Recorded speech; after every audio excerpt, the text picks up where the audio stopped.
ডাল এঁচোড় বা এঁচোড়ের ডাল গরম ভাত আর রুটি দুটোর সাথে খেতেই কিন্তু অসাধারণ লাগে। তৈরি করাটা তো খুবই সহজ। নমস্কার বন্ধুরা, গীতাস রান্নাবান্নাতে আপনাদের সবাইকে স্বাগত। আসুন দেখে নেওয়া যাক আমার আজকের এই সম্পূর্ণ নিরামিষ ডাল এঁচোড় বা এঁচোড় ডালের রেসিপিটা তৈরির জন্য পরিমাণ মতো মটর ডাল নিয়েছি। এবারে ডালটাকে খুব ভালোভাবে ধুয়ে পরিষ্কার করে জল ঝরিয়ে একটা প্রেসার কুকারের মধ্যে নিয়ে নিলাম, সাথে বেশ কিছুটা পরিষ্কার জল দিয়ে প্রেসারের ঢাকনাটাকে বন্ধ করে দিয়ে হাই ফ্লেমে মোটামুটি 3 থেকে 4টি সিটি দিয়ে ডালটাকে হাফ সেদ্ধ করে নেব। এখানে কিন্তু পুরোপুরি সেদ্ধ করবার দরকার নেই। দেখুন প্রেসারটা বের হয়ে গেছে। এবারে আমি ঢাকাটাকে ওপেন করে নিয়েছি। দেখুন ডালটা কিন্তু আমাদের হাফ সেদ্ধ হয়ে গেছে। এবারে এরকম বড় বড় টুকরো করে কেটে নেওয়া বেশ কিছুটা পরিমাণ এঁচোড় আমি এর মধ্যে দিয়ে দিচ্ছি। এঁচোড়ের টুকরোগুলোকে এরকম একটু বড় করেই কাটতে হবে। 2 কাপের মতো এখানে জল অ্যাড করে দিচ্ছি যাতে এঁচোড়টা আমাদের খুব সুন্দর সেদ্ধ হয়। সাথে দিচ্ছি 1 টিস্পুন লবণ, লবণটা পরে আবারও ব্যবহার করব। সাথে দিয়ে দিলাম সামান্য পরিমাণ বা 1/4 টিস্পুন পরিমাণ হলুদ গুঁড়ো। সমস্ত কিছুকে একবার নাড়াচাড়া করে মিশিয়ে নিয়ে গ্যাসের ফ্লেমটা হাইতে রেখেই প্রেসারের ঢাকনাটাকে বন্ধ করে দিয়ে একটা সিটি দিয়ে এঁচোড়টাকে সেদ্ধ করে নেব। একটা সিটি দেওয়ার পর গ্যাসের ফ্লেম বন্ধ করে দিয়েছিলাম। এবারে প্রেসারের ঢাকনাটাকে ওপেন করে নিলাম। দেখুন আমাদের ডাল আর এঁচোড় দুটোই কিন্তু বেশ সুন্দর সেদ্ধ হয়ে গেছে। এর থেকে বেশি সেদ্ধ করবার কিন্তু আর দরকার নেই। এবারে এটাকে নামিয়ে রেখে গ্যাসে একটা কড়াই বসিয়ে দিয়ে দিলাম পরিমাণ মতো সরষের তেল। তেল গরম হয়ে গেলে ফোড়নে দিচ্ছি 1/2 টিস্পুন গোটা জিরে, 2টো তেজপাতা আর 2টো ফাটিয়ে নেওয়া শুকনো লঙ্কা।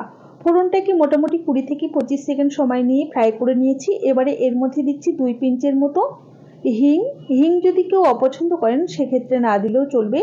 হিংটা দিয়ে জাস্ট কয়েক সেকেন্ড সময় নিয়ে একটু নাড়াচাড়া করে নেওয়ার পর এর মধ্যে দিয়ে দিচ্ছি 1 চা চামচ পরিমাণ আদা বাটা, স্বাদ মতো কাঁচা লঙ্কা বাটা দিয়ে দিলাম। কেউ চাইলে লঙ্কা চিরেও ব্যবহার করতে পারেন। সাথে দিয়েছি 2টো ছোট সাইজের বা মাঝারি সাইজের টমেটো কুচি, স্বাদ মতো লবণটাও অ্যাড করে দিলাম। এবারে সমস্ত কিছুকে খুব ভালোভাবে নাড়াচাড়া করে 1 থেকে 2 মিনিট সময় নিয়ে মিডিয়াম ফ্লেমে ভেজে নিতে হবে। টমেটোটা মোটামুটি একটু নরম হয়ে যাওয়ার পর আর আদার কাঁচা গন্ধ চলে যাওয়ার পর এর মধ্যে আমি দিয়ে দিচ্ছি খুবই সামান্য পরিমাণ করে জিরে গুঁড়ো, ধনে গুঁড়ো আর হলুদ গুঁড়ো। এর মধ্যে চাইলে আপনারা লঙ্কার গুঁড়ো ব্যবহার করতে পারেন অথবা রঙের জন্য কাশ্মীরি লঙ্কাও ব্যবহার করতে পারেন, তবে আমি আর লঙ্কার গুঁড়োটা ব্যবহার করলাম না। এই সমস্ত কিছুকে আরও 2 থেকে 3 মিনিট সময় নিয়ে বেশ সুন্দর করে ভাজা ভাজা করে নিয়েছি। এবারে আগে থেকে সেদ্ধ করে রাখা ডাল আর এঁচোড়টা এর মধ্যে দিয়ে দিচ্ছি। গ্যাসের ফ্লেমটা এই সময়তে হাইতেই রাখতে হবে। প্রেসার কুকারটা ধুয়ে সামান্য পরিমাণে একটু জল দিয়ে দিলাম। এই ডালটা এখন যতটা পাতলা লাগছে দেখতে, এটা কিন্তু একটু ঠান্ডা হওয়ার পর একদমই ঘন হয়ে যাবে, একদমই কিন্তু মাখো মাখো হয়ে যাবে।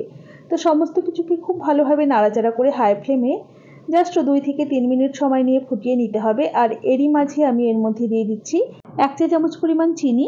চিনিটা কিন্তু অপশনাল, কেউ চাইলে বাড়িয়ে বা কমিয়ে ব্যবহার করতে পারেন, কেউ চাইলে না দিলেও চলবে। সাথে দিয়ে দিলাম 1 চা চামচ পরিমাণ ভাজা মশলা। এই ভাজা মশলার মধ্যে রয়েছে গোটা জিরে, গোটা ধনে আর গোটা গরম মশলা। এগুলোকে শুকনো খোলায় ভেজে গুঁড়ো করে সেখান থেকেই কিন্তু আমি 1 চা চামচ পরিমাণ দিয়ে দিয়েছি। সাথে দিয়েছি 1/2 চা চামচ পরিমাণ ঘি। ঘিটাকে বাড়িয়ে বা কমিয়ে আপনারা অবশ্যই ব্যবহার করতে পারেন। এবারে এই সমস্ত কিছুকে নাড়াচাড়া করে আরও মিনিট খানেক রান্না করে নিয়ে গ্যাসের ফ্লেমটা বন্ধ করে পরিবেশন করে দেব। আমার এই সম্পূর্ণ নিরামিষ ডাল এঁচোড় বা এঁচোড় ডালের রেসিপিটা আপনাদের কেমন লেগেছে অবশ্যই আমাকে কমেন্ট বক্সে কমেন্ট করে জানাতে ভুলবেন না যেন। ভালো লাগলে অবশ্যই একটা লাইক করবেন আর বন্ধুদের সাথে প্রচুর প্রচুর শেয়ার করবেন। চ্যানেলের নতুন হলে পাশে থাকা বেল আইকন সমেত চ্যানেলটিকে সাবস্ক্রাইব করে নেওয়ার অনুরোধ রইল। দেখুন দেখতে যতটা ভালো হয়েছে এই ডাল এঁচোড় খেতে কিন্তু তার চেয়ে অনেক অনেক বেশি ভালো হয়েছিল। তাহলে আজ এই পর্যন্তই। সকলে ভালো থাকবেন, সুস্থ থাকবেন। হাজির হয়ে যাব নতুন কোনো রেসিপি নিয়ে। ধন্যবাদ।